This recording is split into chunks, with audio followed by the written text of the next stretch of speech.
Hey everyone, welcome to Beyond the Rhetoric. I'm joined this week by Dr. Tetyana Tanja Kloubert.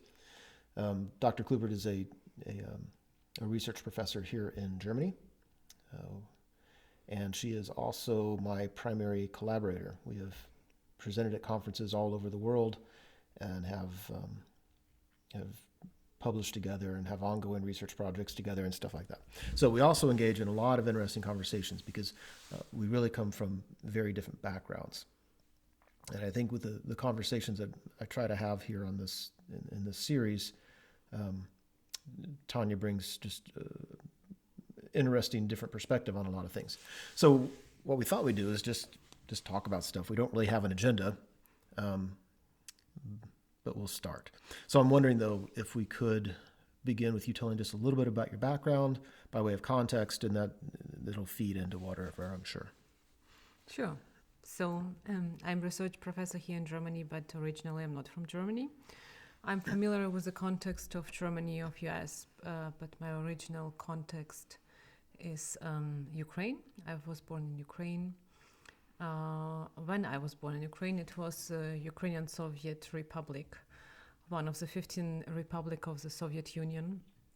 And I think this is something that actually had a big influence on the lenses through which I look at societies, at people's development, and at, if you want, freedom or coercion, the topic that, of course, from this perspective are of special importance for me. I think anyone who has lived in a totalitarian society, long or short period of time, I wasn't that long, but still, that this question of how to deal with coercion, how to deal with uniformity, how to deal with searching for freedom, this is something that is essential. And like you, I'm my primarily focus would be or is in how do we learn through our life span. Some mistakes, some linguistic mistakes come and go always. It's a nice joke that chat can always make. So let's be fair about this. So I do, with Tanja's permission, I do tease her about her English because it's purely in jest, because I only speak English with just a smattering of German, and Tanja speaks 9 or 10 languages. So if I tease her, it's out of respect. It's allowed. I'm okay with my lifespan. So through the lifespan, how do we learn, and why we learn, and how societies develop and how people develop. I think my first memory of this learning process was me being in the school in the first grade, Tanja at the age of 6, and being raised in a family where we had spoken a lot about different things that actually were forbidden. And Like what? Like the history of Ukraine, for example, and the history of Soviet Union, and that some of my family members have been part of the Ukrainian Resurrection Army. That was it was even forbidden to mention this. The thing was like during the Second World War in Ukraine, you had this military effort, if you want, to fight against partly German occupation, partly Soviet occupation, Russian occupation, partly through collaboration with Germany, partly through collaboration with Russia. And the thing is, 1945, when the Second World War ended, in Ukraine, in some villages, in some places, you had till the late 50s still fights between the so-called, Russian soldiers, militia, and the Ukrainian resurrection soldiers. And some of my relatives were sent because of this, to Gulag. And so I knew about this, and at the same time, I was not allowed to speak about this. And it was always this, when you grow up in an atmosphere of there is everything secret. And there are spaces and places where you can be a little bit free, but actually you are never free, and you always need to be on guard what you say, what you do, and things like this. I think this is not probably a normal atmosphere for a small kid that just wanted to play and to develop. And my parents didn't coerce me to be like in the party line, and in the line of thinking. So I remember the first grade, and the teacher, who was, of course, all the teachers were the communists, the members of the Communist Party. You couldn't do otherwise. So on this very severe, very strictly thinking person, member of Communist Party, were asking us, what kind of books are we reading? And if we are reading books about the Great Patriotic War, that's how the Second World War was called in Russia, in Soviet Union. And I raised my hand. I forgot what was forbidden, what was not forbidden to say. And I said, actually, I don't like books about the Great Patriotic War. They're cruel and boring. Yeah, this was a huge eclat in the school, and so my mom needed to come to school and to explain why her daughter doesn't or didn't read this important book. And by the way, the daughter is also that bad that she doesn't wear this small portrait of Lenin that everyone supposed to wear to school. So Like a sticker, or not a sticker? it's like not a sticker. What is the English word for this? like a necklace? Not a necklace. You put it on your clothes. Oh, okay, a pin. A pin. Okay, So okay. Lenin pin. I didn't know that. And I didn't have Lenin pin. So I remember me staying in front of the class. Then in each classroom you had a huge portrait of Lenin above you. So you stay under Lenin. He looks at you like this. And you're explaining why Lenin is above you but not close to your heart. Yeah. Creepy. That's so creepy. So I didn't mean to cut you off. So if you're not done yet, go ahead. Sorry. Go on.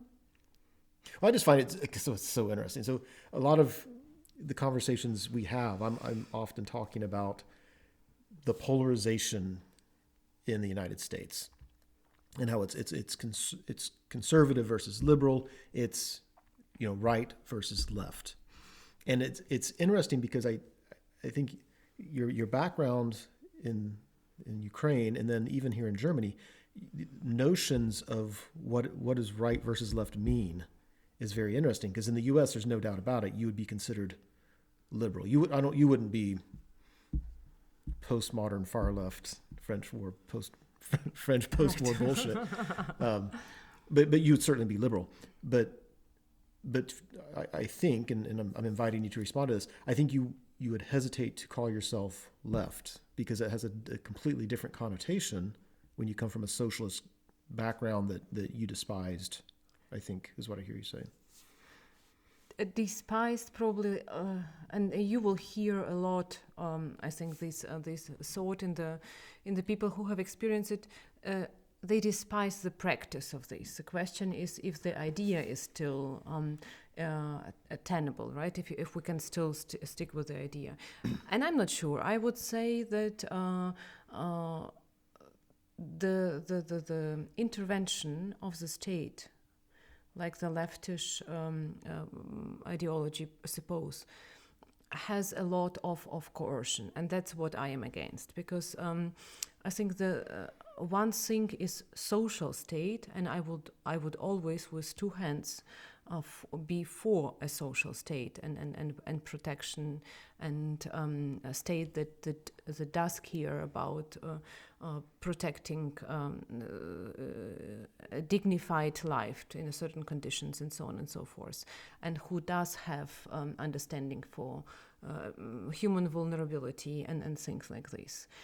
But if I think leftish as a state, as a system that prescribes, and the system that puts itself above a human being, I think this is a moment where I start being very, very critical. So if you experience, be it through literature, be it through talks, that certain system take the right to pose the interest above the interest of a single human being. For me, it's like the bell is ringing in my head. This is a step to if you want, totalitarianism. So I think this is my problem with being leftish for different reasons. So once I would say an individual human being is always the center of any consideration. Otherwise, we can have at least two problems. One problem is this is coercion and coercive action.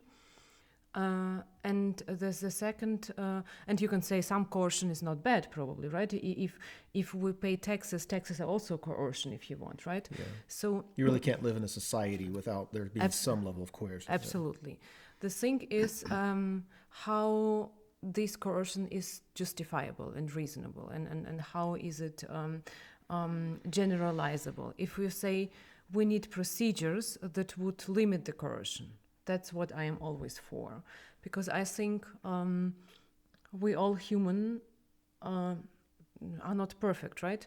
We do make mistakes on different levels. So we need to protect us through making mistakes, through applying system, because we can say, like in Germany, we had two years ago a big discussion.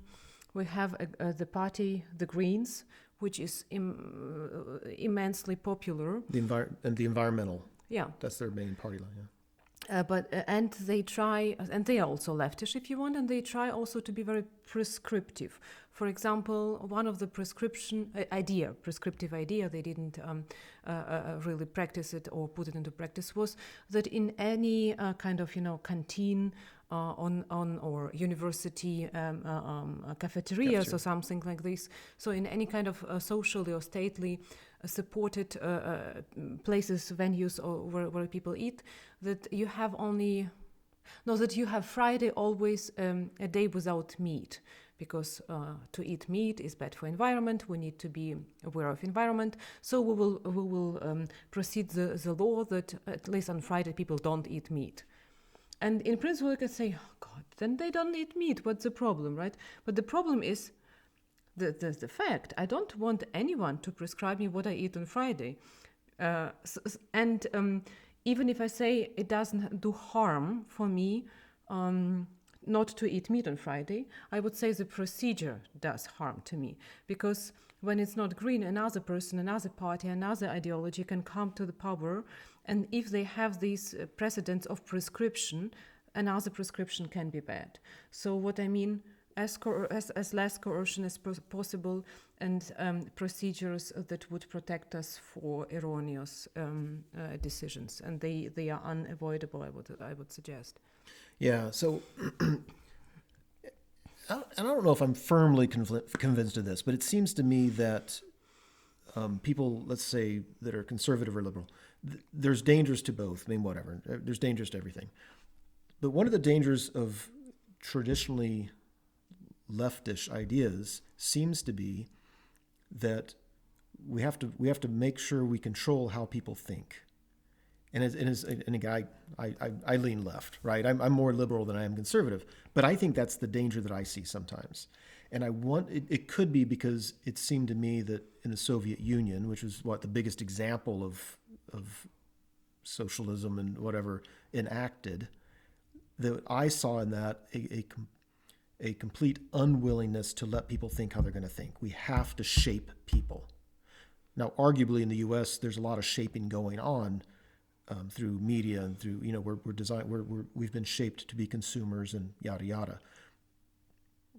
But I think there's a distinction there. I mean, under Lenin and certainly under Stalin, it seemed to me like this is like you must think this way or else you're going to a pogrom. Yeah, so I think you pointed out to this very, very interesting aspect. I think it doesn't matter which kind of totalitarian state we take, be it Soviet Union, be it, if you want, the Eastern Germany. Most of these totalitarian states, they defined themselves as Erziehungsstaat, so education state, right? So Erziehung in terms of forming states, forming through influence, through indoctrination, if you want. So, and this Erziehungsstaat, so this educational state, had a vision, if you want, almost maniac vision, to capture every part of society, to capture everyone of society, to mold it the way we need them. In Soviet Union, it was the so-called ideal of the socialistic personality.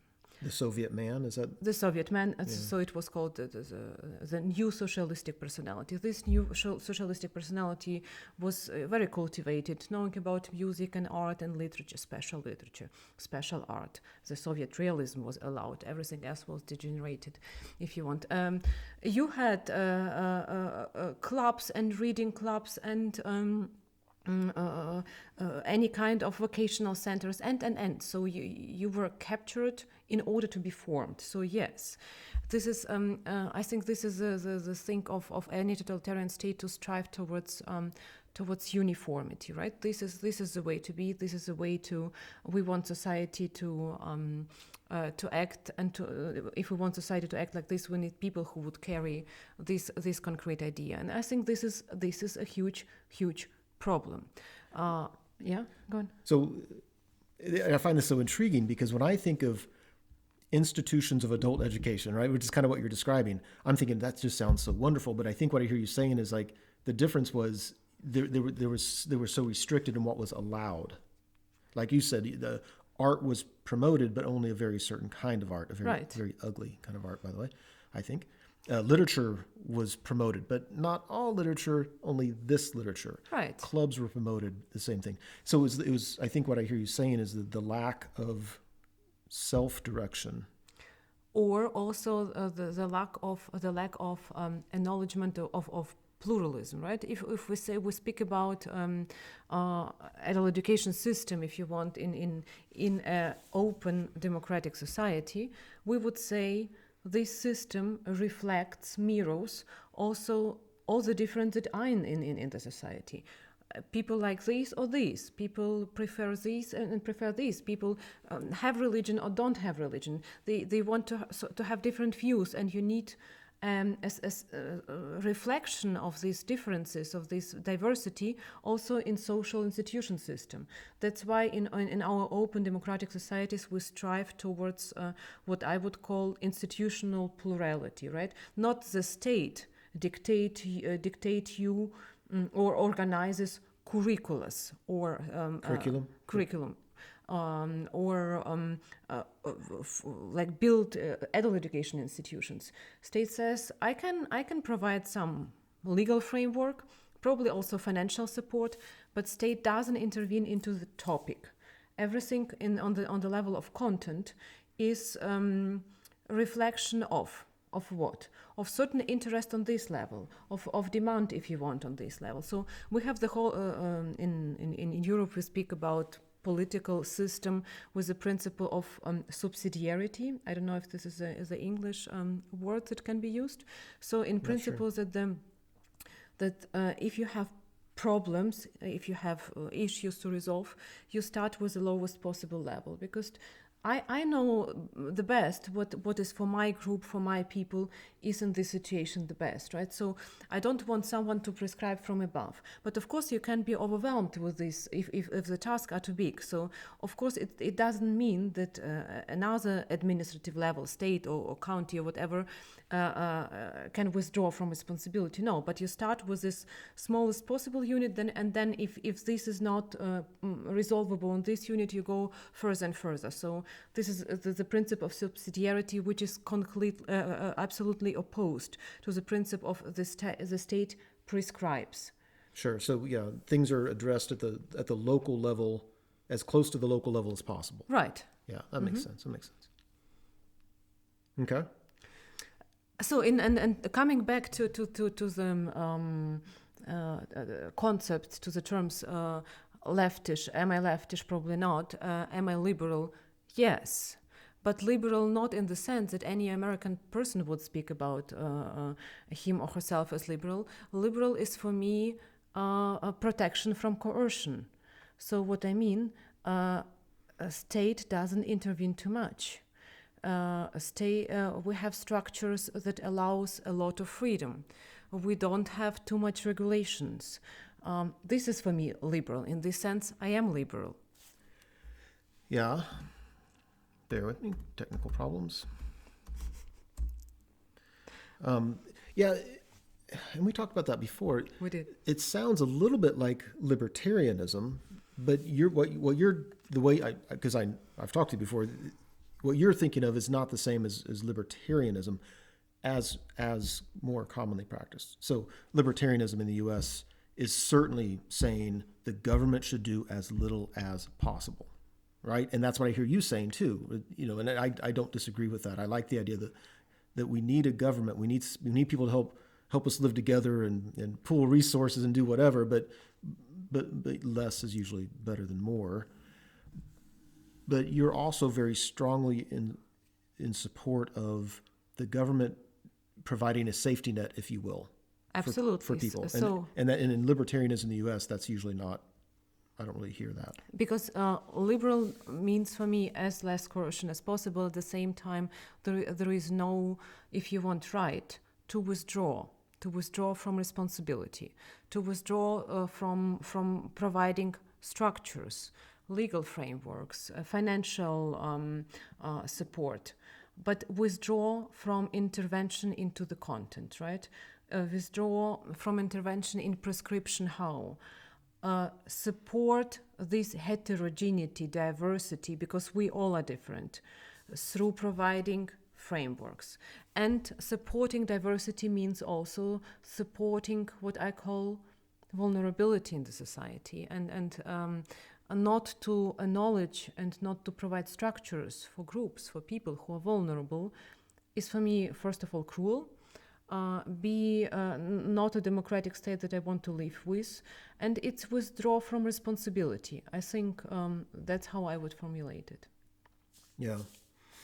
And I think a lot of times you've explained to me that there's just a different definition, if you will, of liberal, the way liberal is defined. So, like, for instance, in education, a liberal education, it doesn't mean how it's used, and it doesn't mean what you described. I mean, liberal education is a very prescribed, like, this is what a cultured person knows, right? These are the classics. Do you agree with me there? Not exactly. Good. All right. So do you want me to speak about education? Because I don't want to dwell too much on education. I'm looking at just how liberal. So we can say also, like, when I speak of when I use word liberal, probably I use it in a very classical European tradition. So I'm with you. This is what we here in Europe, what we would call classical liberalism with Hayek and co. This is what I probably mean. With what? Hayek. Gotcha. Hayek was a Nobel Prize winner of economy because of his classical liberalism ideas. So, and I think in the US you have just the different traditions of this, and this is interesting to compare. So, liberal education, I would say this is something that I would call here in Europe, here in Germany, Bildung, right? So, Bildung is a German word which literally means a kind of edifying. You edify yourself like a how you call it, edifice. You need to help me with the word. I mean, I don't know. Bildung to me. Building, right? You have a building. This is a nice, like a self-formation. Like a but in a certain way, a self-formation in this sense means you need two things. There are two preconditions for this. One precondition is freedom. Without freedom, you cannot build yourself. You cannot be a building at the end of, or there is no end, but you cannot do this edifying process. So freedom is the first thing. The second thing is the constant exposition to new situation, new things, contents, encounters, new views, exposure to the world and to novelty. The whole time exposure to the world and interaction with what is mine, what is foreign to me, why is it foreign to me, how can I deal with this. So in the classical German conception, it would be, we need freedom and manifoldedness of the world. That's how Mannigfaltigkeit der Welt. That's how it sounds. So it sounds a little bit anachronistic, but what is meant, and I think that's what you have in the liberal education idea in the US, it might sound like a canon, right? This is a canon, what you need to learn. But in principle, the idea is just to get exposed yourself to traditions and novelty, what was done, what is in the process of doing, what was valued, what is there in the world, right? And do it in a way that is as broad as possible. Deal with this, find your way, build yourself through interaction with this. So that is why I think liberal education is in this sense a kind of attempt not to narrow your view, right? Not to consider education as something like a helpful tool that will help you to learn a profession. Right. Because then it's a kind of a very, very pragmatic, or if you want, not pragmatic, but in terms of is it useful or is it not? Yeah.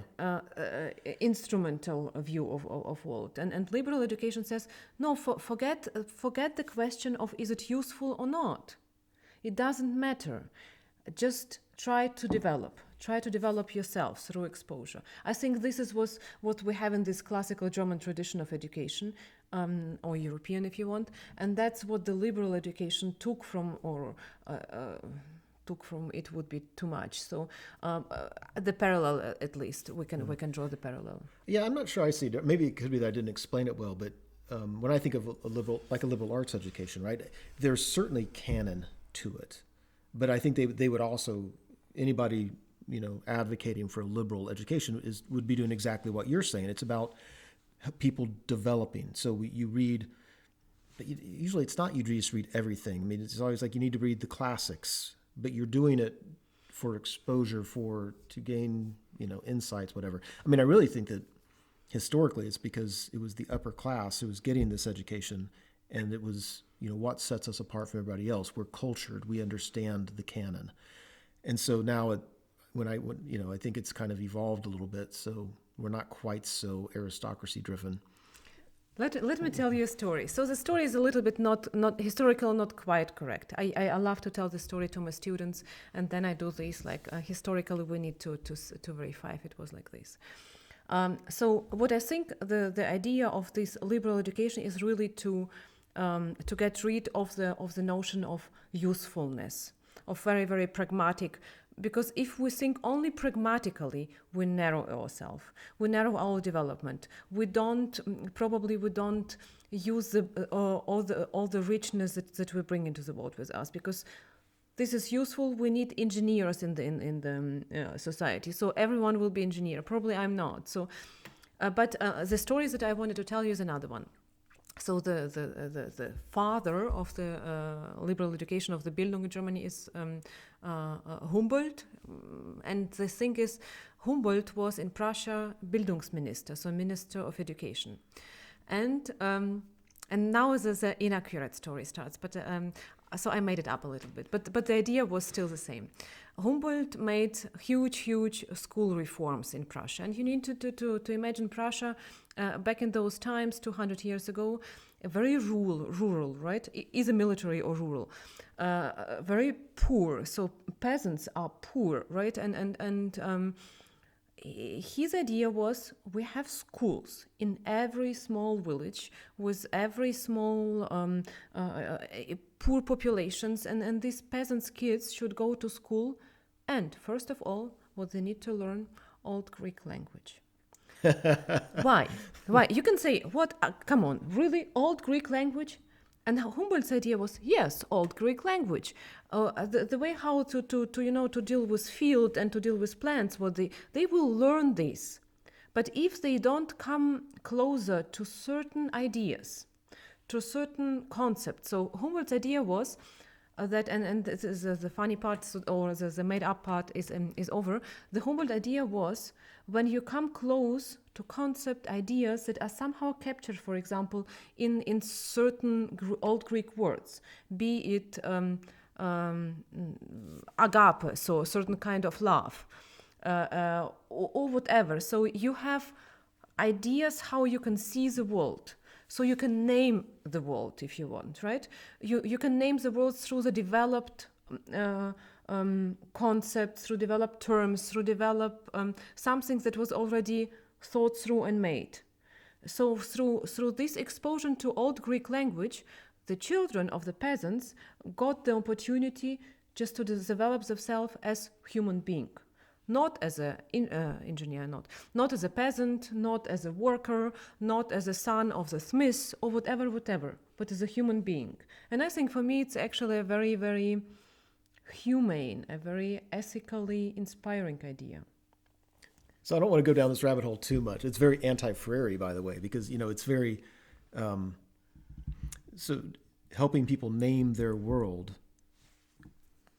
only with existing categories, or through naming their world through their experience and creating new categories, challenging the hegemony of categories that are hurtful and stuff like that. So I could argue both sides of that, as I'm sure you could as well. Yeah, but right? Once it has been a long time, but once we spoke about so-called epistemic injustice in society, and we use this term, it's not our term, but we use this term.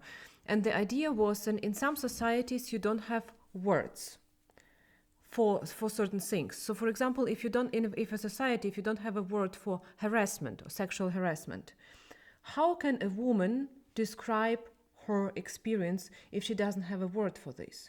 Then you ignore an experience if you don't have a concept. So sure. It is harmful.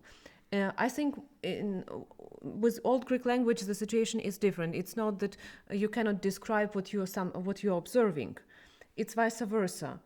You cannot even observe it because you don't know what you are searching for, right? So this exposure to this language, in Humboldt's sense, will just make you aware of what is everything, what is existing in the world. Probably like this. Yeah, I mean, like I said, I could probably argue that. I mean, what's so sacred about ancient Greek? I mean, why not Latin? Why not French? Well, yeah. I understand why not French, but why not other languages, right? Yeah. I'm always teasing French. I don't know why, because I'm American, probably. Probably.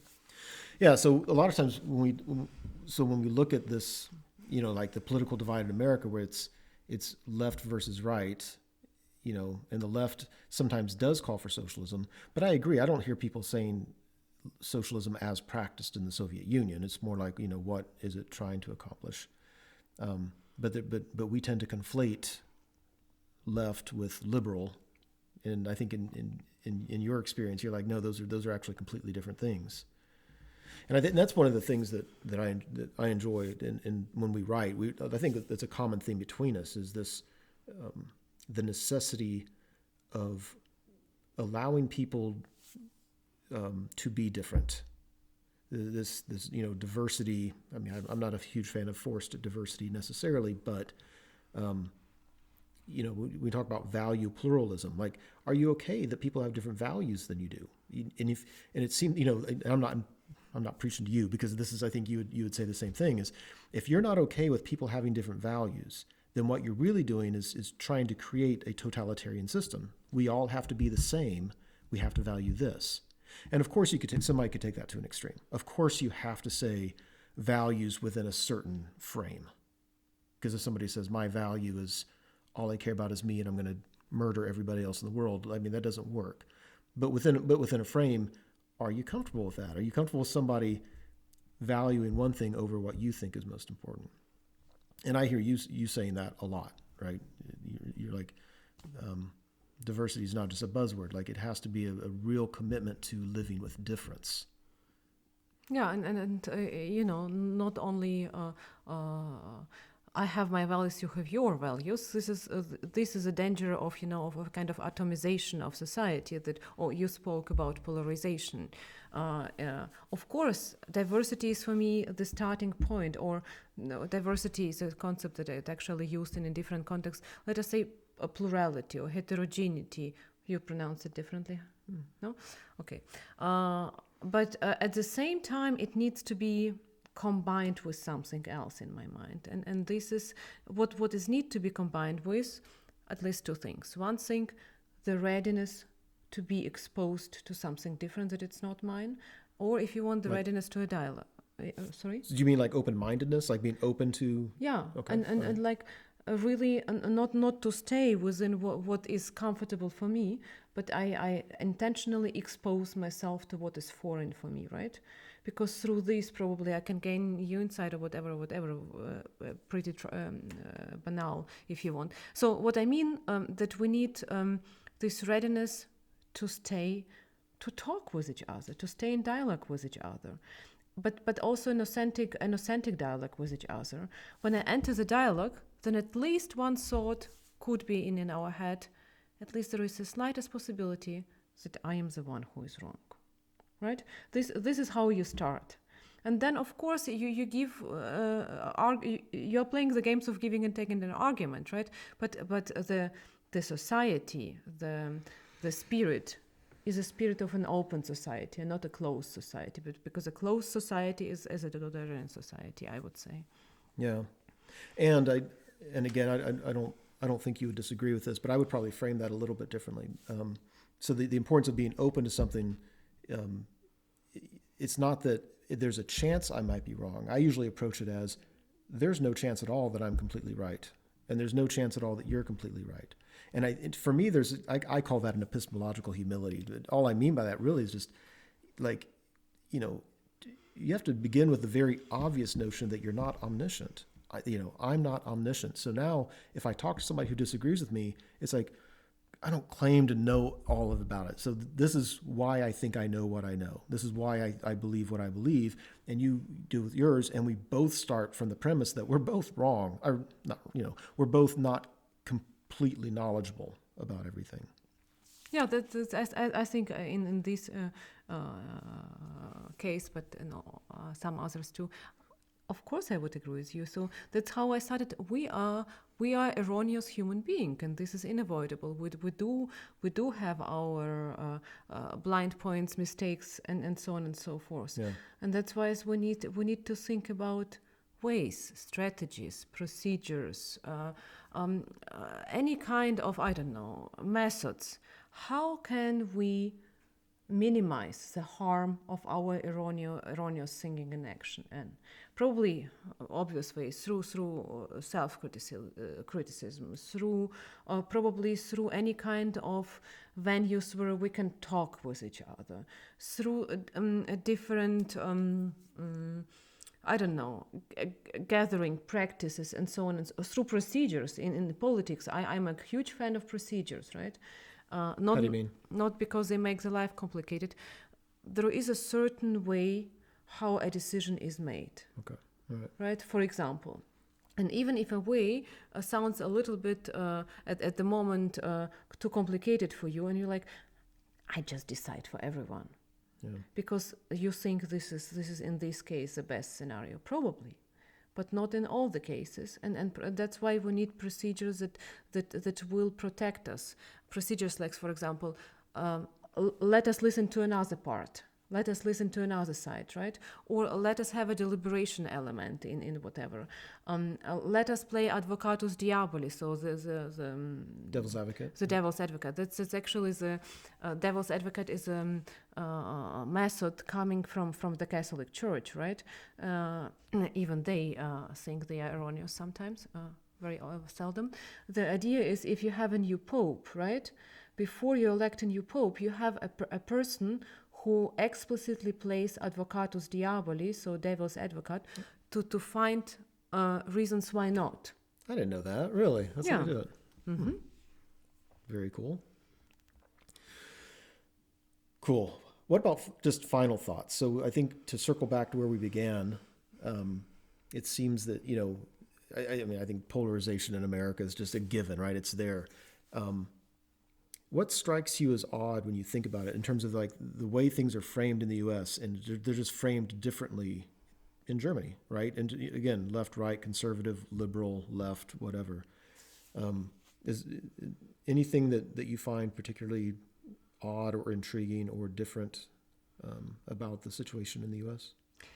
I think this could be actually a topic for the next talk, because there are a lot of things that also we have been talking about, but I am asking myself, how does it work? So there is a cliche, if you want, that certain thinking in US is very pragmatically oriented. And certain things in Europe is idealistically oriented, right? And this we speak a lot about big ideas, humanity, solidarity, and you speak about pragmatic issues. This problem needs to be solved. Period. And I remember when Corona started, and we read this article about people who just bought the whole toilet paper and sold it on the on eBay or something. Yeah, they were for half a price, or I mean, not half the price. The price was 3 times as high, or something like this. I was sitting there and I was asking myself, why would ever a person do it? It does harm. And you're like, everyone wants to be somehow, if not rich, then at least gain money for himself, for the family, and so on and so forth. And I would say, yes, but it should be ways, and it should be a limitation for our acting if it does harm to another person. So, of course, you don't put also always collective, like a group, in front of the individual. This would contradict what I was saying at the beginning. No, you start with individual, but you value every individual with its dignity, vulnerability, worth, and so on and so forth. So probably this. Yeah. I think plenty of people in the U.S. were saying, what a dirtbag, who would do that? But at the same time, I think most people in the U.S. kind of understand it, and a lot of people, I think, completely accepted it. They're like, yeah, free market. It's almost like free market is kind of like you said. There needs to be a system, like in government, a process for making decisions. A lot of times, there's a mantra that the free market system is a system, and if we just let it be, then things work out best in the end. And I'm not sure. You certainly don't believe that. I'm not sure I believe it either. But I think too many people saw as this is just a metaphor, really, this example of hoarding the toilet paper and then trying to make your fortune off of people's desperation. I think more than in most countries, it was somewhat accepted, where people were like, yeah. Right. And certainly some people were, just amazed that somebody would do that. But here in Germany, the people that I had exposure to, they were all aghast at it. Like, what kind of monster would do this? And I don't know, maybe that's just how people talk. Maybe if it, of course we didn't see people do that. Grocery stores here weren't running out of anything. That's my memory. What's your memory of that? Absolutely. Yeah, in Germany, grocery stores weren't running out of anything. There was no run to get all the milk or all the bread or all the toilet paper or anything. It was just people get what they get, But that's a conversation. You can speak about naivety also, right? So it's a question how you frame it. So, yes. Yeah. Good. Well, we might talk about that. Well, this is very interesting. I'm glad you came on the channel. So I was happy to discuss it with you. All right. Well, next time.